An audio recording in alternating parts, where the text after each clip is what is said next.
Le Pen.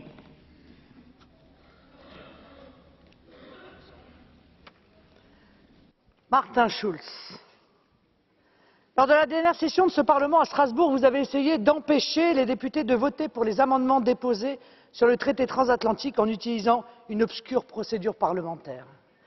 En fait, vous aviez peur que ce Parlement vote des amendements s'opposant au traité transatlantique. Vous avez échoué dans votre tentative, puisque finalement tous les amendements seront soumis au vote demain devant cette Assemblée.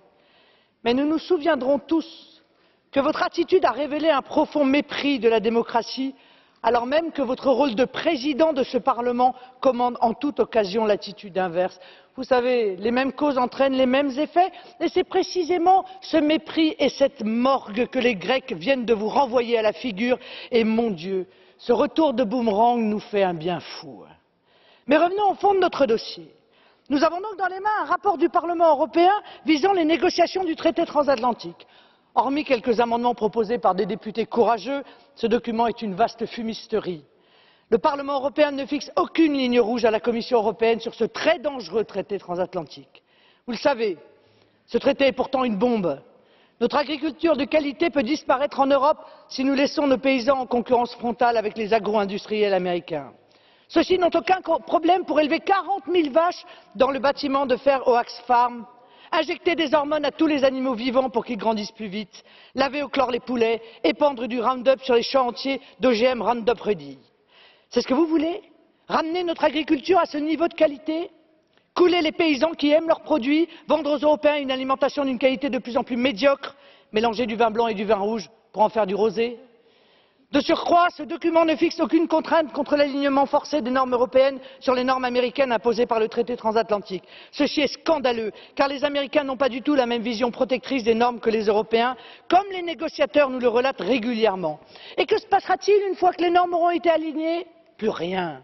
Pour changer une norme, donc une protection du consommateur, une nation devra obtenir l'approbation des États membres de l'Union européenne et des États-Unis, autant dire jamais.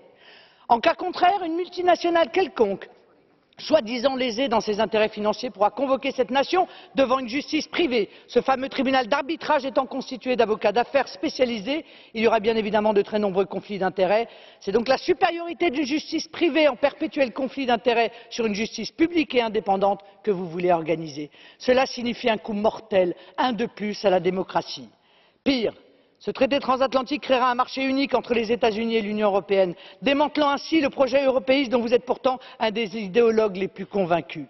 Tout ce texte n'est qu'une vaste déclaration d'intention faite pour couvrir ce Parlement contre les conséquences néfastes du TTIP. Messieurs les députés, les Européens ne vous ont pas élus pour vous couvrir ou pour vous coucher. Ils vous ont élus pour les représenter et pour les défendre. Ce document est en dessous de tout. Hormis quelques amendements s'opposant au traité transatlantique, nous le combattrons donc de toutes nos forces.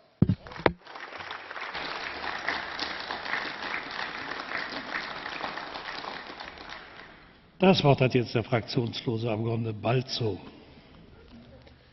Elnök úr, köszönöm a szót. Az EU és az Egyesült Államok között tárgyalás alatt álló szabadkereskedelmi egyezmény Európa számára hátrányos, mivel